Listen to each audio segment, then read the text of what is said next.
Welcome back to the deep dive. This is where we take your source material, we really pull it apart, and we hand you the core knowledge so you can walk away feeling thoroughly informed and fast. And today's mission is a little bit different. It is, yeah, we aren't slogging through a massive report or some dense academic text.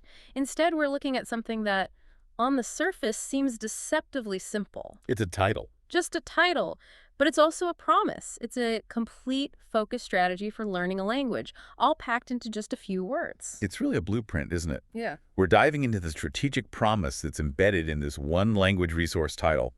100 small talk sentences for everyday English, speak naturally, and start any conversation shadowing. That's the one. And when you really, distill it down, this title is a perfect encapsulation of a challenge that I think most language learners face. Which is what, exactly? It's that gap, the gap between knowing the rules, the grammar, the vocabulary, and actually performing the language, speaking it naturally and spontaneously in a real conversation. That's the crux of the matter, isn't it? It's bridging that gap. And you can see a whole philosophy here, and it's aimed directly at that learner persona who doesn't want to feel overwhelmed. Right. They want results. They want structure. And most importantly, they want to connect with people. They want to interact socially. So our core mission today is to unpack the mechanism here. How can a finite input, we're talking just 100 sentences, unlock what feels like infinite conversational potential? Well, the title itself is a kind of microcosm of an effective learning method. It directly addresses that overwhelming complexity of a new language. How so? By providing structure and efficiency.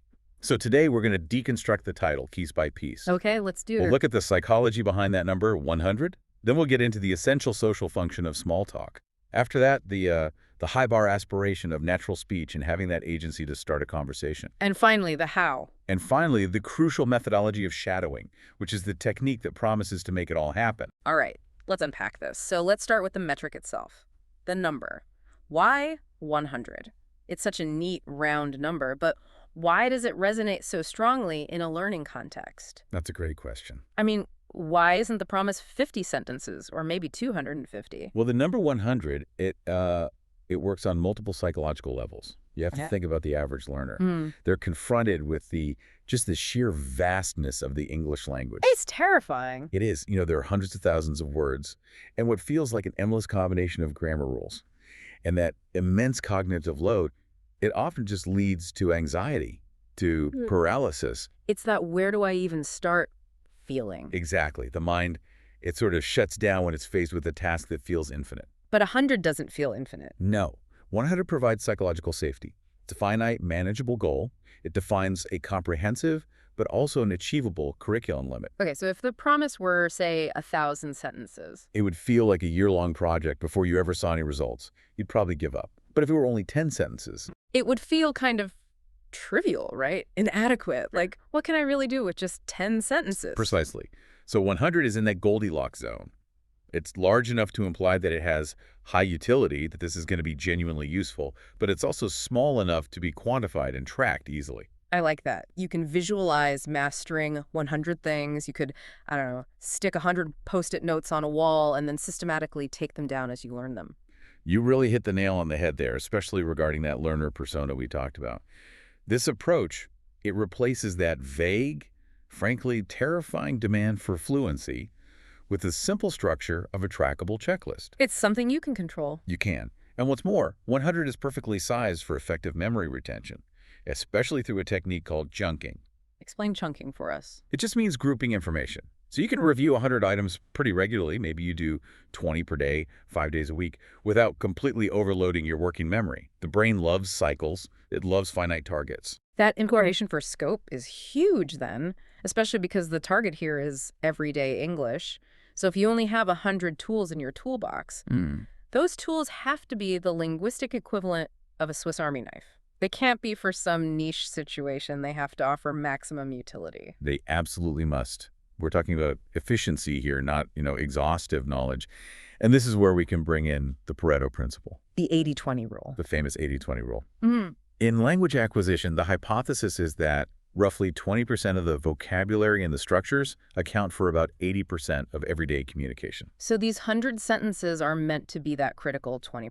That's the idea. They're the highest frequency, highest utility items that give you the most bang for your buck, so to speak. Okay, but wait, I have a fundamental challenge with this, a question. Go for it. If we only focus on these 100 sentences, aren't we just creating, for lack of a better word, conversational robots?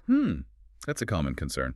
I mean, they'll master these 100 phrases perfectly, but the moment the conversation swerves just a little bit, they'll freeze up because they don't have the general breadth of knowledge. Aren't we sacrificing adaptability here for the sake of efficiency? That is a critical concern, and it's a very fair question.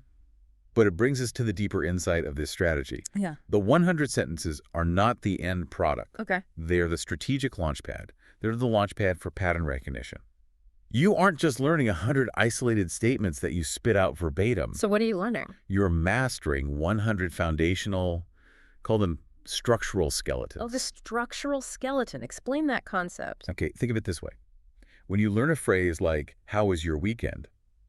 you aren't just learning about weekends. Right. You're internalizing the structure. How is possessive adjective noun? Your brain processes the syntax, the question format, the past tense of the verb to be, and it processes it to the point of automaticity. The structure itself gets hardwired. Ah, I see. So the goal is that later, when you hear, "How was your trip?" or "How was the presentation?" you don't have to consciously start constructing the grammar from scratch. Precisely. Your brain just immediately recognizes that skeleton, that framework, and it understands how to reply within that same structure. That's the efficiency that's inherent in the deep mastery of limited, high-value content. We're trying to move the language from that slow, effortful, conscious analysis. Which is what happens when you're trying to remember grammar rules in the middle of a conversation. Yes. We're moving from that to fast, effortless, subconscious recall. It reminds me of muscle memory, like in a complex physical task, like learning to type without looking at the keyboard. That's a perfect analogy. At first, you're looking at every single key, and it's incredibly slow. But after you practice a limited, high-frequency set of motions, the key placements, your fingers just start to move automatically. That is exactly what's happening here. The 100 sentences are designed to automate the most common social exchanges. And that frees up your limited cognitive resources. So you're not burning all your mental energy on just saying hello. Right. When you enter a conversation, your brain is no longer tied up figuring out how to construct the opener or the immediate, acknowledgement phrase. That part is on autopilot. Which then lets you dedicate your full mental capacity to the new stuff. To the novel vocabulary or the specific context of the subsequent responses, you're free to actually listen and engage. So the power of 100 is really the power of automation. It's about buying the learner time and confidence by eliminating that initial deer in the headlights moment that so often derails new speakers. Absolutely. Yeah. If you know these 100 phrases inside and out, you have an immediate, natural-sounding response, a fluent way to handle the first 30 seconds of almost any social interaction. And that is a huge psychological boost that enables the rest of the conversation to even take place. That leads us perfectly into the function then. We've established that the quantity, the 100 sentences, is designed for efficiency.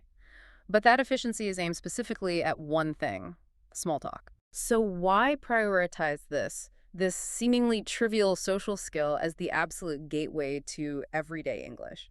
Well, because small talk is anything but trivial. Yeah. I think if we only view it as, exchanging facts about the weather, we're missing its true function entirely. Which is? Small talk is, above all, it's social lubrication. It's the critical mechanism we use to establish trust, to gauge compatibility, and to signal our willingness to engage with another person. It's like a social thermometer. That's a great way to put it. It checks the emotional temperature of the room before you dive into anything more serious or more meaningful. Yes. And in social dynamics, people often won't allow you access to that deeper, more meaningful conversation unless you pass the small talk test first. It establishes the rhythm and the expectation of the interaction. So the resource is correct in positioning this as fundamental. Absolutely. It's fundamental to everyday English because while specialized language is contained in specific contexts, your job, your hobby smart talk is required everywhere. It is a daily necessity. You're right. Just think about the places. The grocery store line, the elevator at work, waiting for the bus, meeting your spouse's boss for the very first time. All day, every day. And the stakes might seem low in terms of the information you're exchanging, but they're incredibly high in terms of the social risk. What do you mean by social risk? Well, If you're slow or hesitant, or you appear socially awkward during that initial small talk, the native speaker often just disengages pretty quickly. And that failure to launch, that's the major stumbling block for so many intermediate learners who, on paper, know a lot of grammar. Right. If the native speaker senses too much friction in that initial exchange, they subconsciously default to easier communication methods. They might switch to a simpler topic, or sadly, they just cut the conversation short, assuming the learner lacks the fluency or maybe even the interest to continue. So the 100 small talk sentences are designed to preemptively solve that critical engagement problem. They buy the learner time, and they ensure that the interaction can sustain itself long enough to get past that initial icebreaker stage. And there's another benefit too. For the learner themselves, mastering small talk offers a safe, low-stakes practice environment. That's a great point. You're primarily practicing the physical mechanics of the language, the rhythm, the sound, the intonation, without the heavy cognitive pressure of having to articulate some complex opinion or defend a specialized argument. So you're practicing delivery. You're practicing delivery with high accountability for how it sounds, but low accountability for the informational content. It's the perfect training ground. Now, since the source is targeting a general English, these 100 small talk sentences must have to be incredibly versatile, right? They need to work across diverse English-speaking cultures They do. because small talk topics can vary hugely. In some places, asking about work is totally fine. In others, it's considered invasive. That's very true. And therefore, the 100 sentences, they have to focus on the common denominators, Yeah. the culturally neutral, high-utility frameworks. Segue. This generally includes observations about a shared immediate environment, like the weather or the event you're both attending, or maybe a shared object, and simple, open-ended status checks. The sentences have to be fundamentally unobtrusive. Okay, but they need to do more than just open the door, right? The title emphasizes start any conversation. That's the opening volley. But real small talk requires maintenance phrases to sustain that social connection for the first crucial few minutes before a deeper topic can emerge. This is a point that needs deep elaboration because it's the hidden utility of these 100 sentences. They absolutely must provide the structural scaffolding for that maintenance period. Okay. We can categorize these maintenance phrases into 3 crucial functions. Let's go deeper into those 3 functions then. What's the first one? First is acknowledgement and empathy. These are phrases that signal active listening and basic social reciprocity. They aren't complex at all. Give me an example. Things like, oh, that sounds difficult, or I completely understand, or maybe, oh, I hadn't thought of that.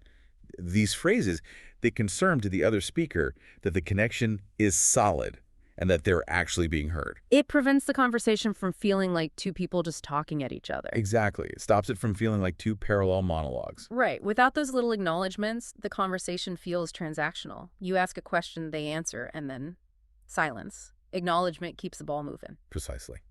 Okay, so the second function is transition and bridging. Small talk often requires these gentle pivots from one topic to another. When the weather topic has run dry. Exactly. When you've exhausted the weather, you need a smooth, rehearsed phrase to move to a new topic without that awkward silence.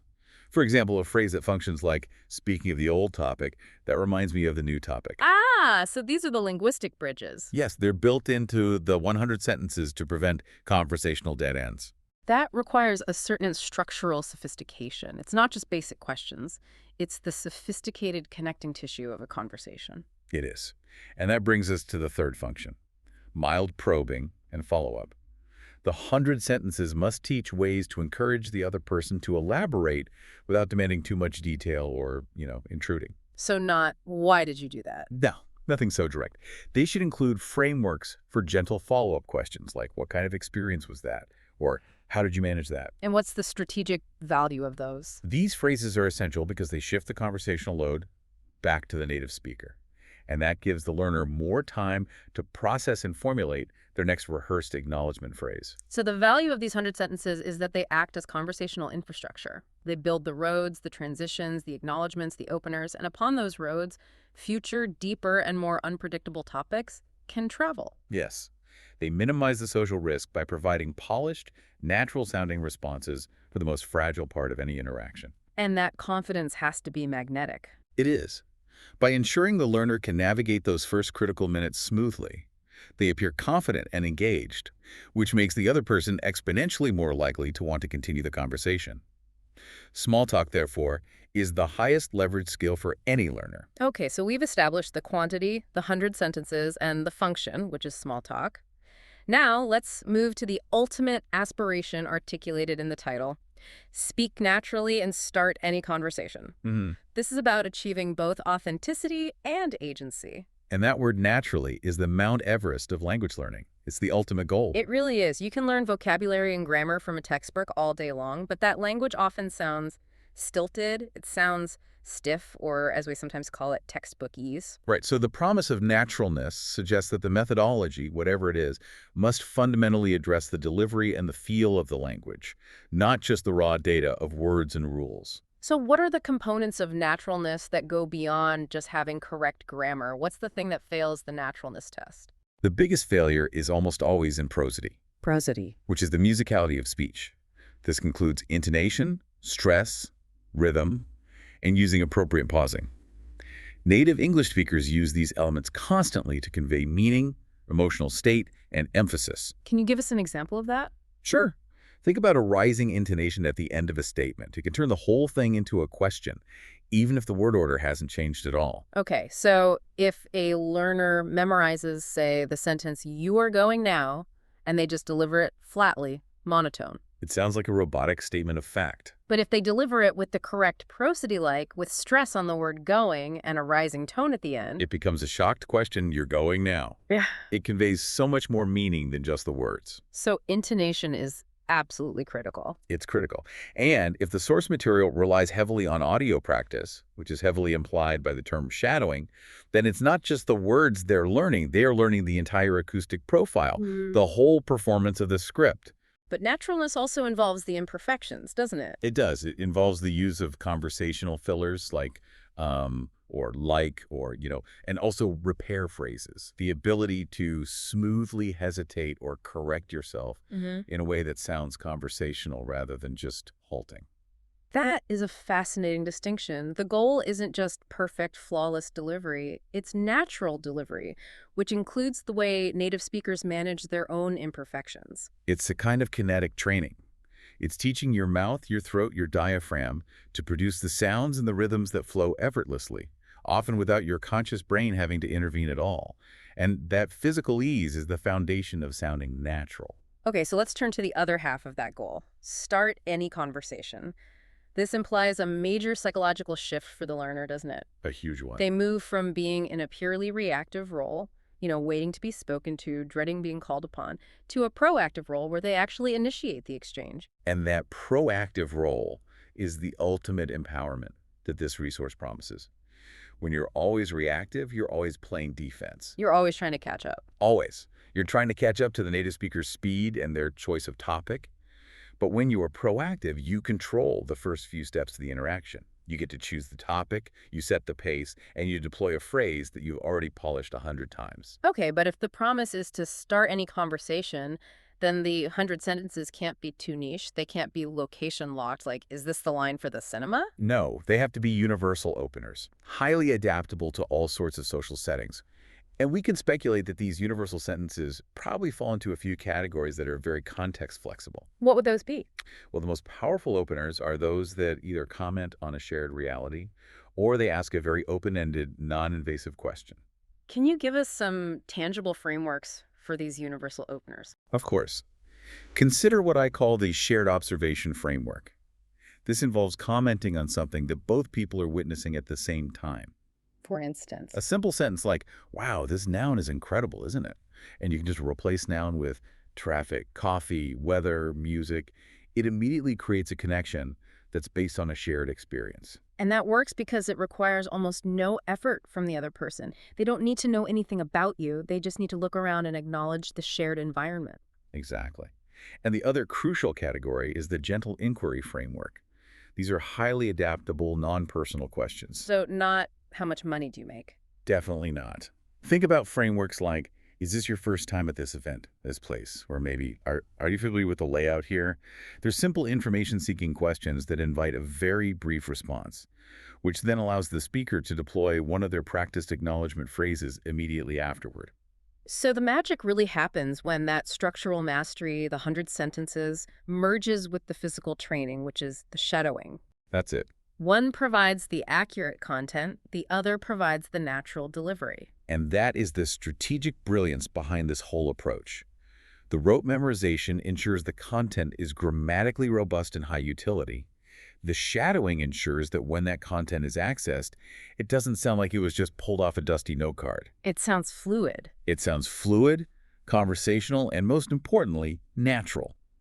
The combination is designed to make the learner sound competent enough to initiate, which fulfills that agency promise of the title. Okay, so we've finally reached the engine of this entire strategy, the how, shadowing. Now, for many of our listeners, this might just sound like a mysterious technical term. Let's make this core methodology really clear. What are the mechanics of shadowing? Shadowing is a deep immersion auditory motor technique. At its core, the learner listens to a recording of a native speaker and, crucially, speaks at the same time. Simultaneously. You're acting as a shadow, maybe just a word or two behind the speaker. And the learner has to focus intensely on mimicking not just the words, but the pace, the rhythm, the intonation, and even the emotional color of the original speaker's voice. That simultaneous aspect is so key, isn't it? You're not waiting for the end of the sentence to repeat it like in a typical language lab drill. You're running in parallel with the native speaker's output. That's right. And that simultaneous demand, it forces the learner to process the auditory input instantly, without the usual filter of conscious translation. This is the mechanism that's designed to bypass the dreaded translation trap. Let's elaborate on that trap for a moment, because I think it's the primary killer of fluency for so many people. Can you describe that internal monologue that shadowing is trying to eliminate? Of course. Yeah. The trap is usually a four-step process. Step 1, the English input arrives in your ear. Step 2, your brain translates that input into your native language so you can understand the meaning. Step 3, your brain then constructs the response, but it does it in your native language. And then step 4, that response is translated back into English for you to actually say it. And that entire process is it's slow, it's jerky, and it consumes an enormous amount of working memory. It's why speech comes out sounding so halting and unnatural. It's like trying to drive a car while constantly reading the manual for how to operate the gears. You can't do it smoothly. That's a perfect analogy. And shadowing just cuts out those middle steps. Yeah. By forcing that simultaneous repetition, it trains the brain to associate the English sound directly with the physical output, the articulation in English. It treats speech as a physical motor skill. And you keep coming back to this physicality of it. If you're learning English, your mouth is still physically configured for your native language's vowels and consonants. So shadowing is it's like physical therapy for your speech apparatus. It is entirely muscle memory training. Think about it. Decades of speaking your native language have ingrained specific muscle habits, where your tongue sits in your mouth, how you position your lips, how you stress certain syllables. You don't even think about it. Not at all. And shadowing physically retrains the mouth and the ear to produce these foreign sounds, rhythms, and stress patterns naturally and rapidly. So when you apply that to the 100 high-utility sentences, you aren't just memorizing the words, you are embedding the physical performance of those high-stakes social interactions into your body.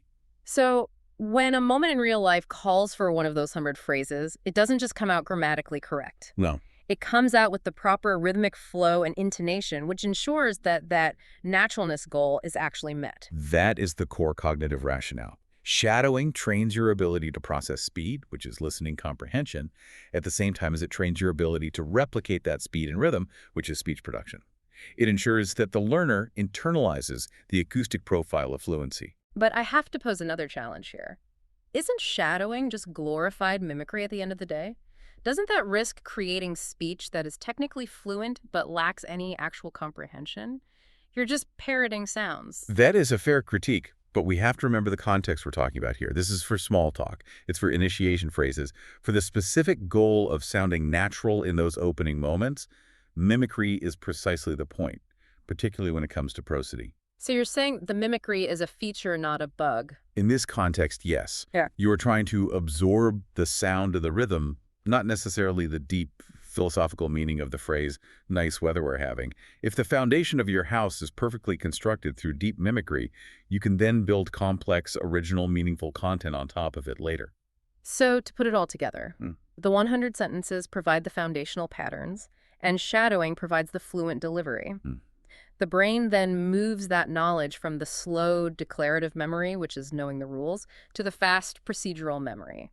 That's being able to do the language without thinking about it. Like riding a bike or playing a musical instrument. Exactly. The shift to procedural memory is the entire goal. Because once a skill becomes procedural, it requires vastly less cognitive energy.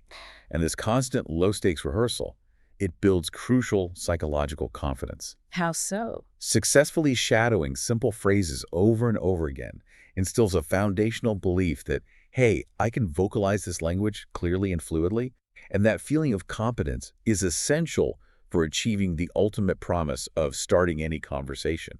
You need that internal permission to dare to initiate. It really is an integrated system then. It's designed for maximum social engagement and minimal cognitive stress. Yeah. The managed input, the 100 sentences, meets the physical training method, the shadowing. To achieve the social outcome. Natural small talk. It's a complete strategic path. It breaks down the single greatest barrier for the learner. That terrifying transition from knowing language theory to actually using language in the moment. Yeah. Hashtag tag after. Well, we've navigated this fascinating deep dive into a language acquisition strategy that fits entirely within one resource title.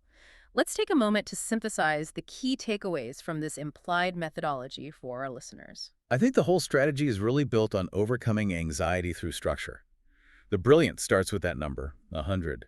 It serves as a powerful psychological target. It's measurable, it's non-overwhelming. And it focuses the learner's energy on the structures with the most utility. It solves that initial paralyzing question of, where do I even start? And then small talk provides the critical social foundation. We've established it's not trivial, it's the mechanism of connection and trust building. Right. By mastering those 100 low-stakes but high-leverage phrases, the learner can ensure they successfully launch and maintain the critical first few minutes of any interaction. And finally, shadowing. That's the indispensable engine that makes it all work. It is. It's the thing that transforms those static, memorized phrases into dynamic, natural speech production.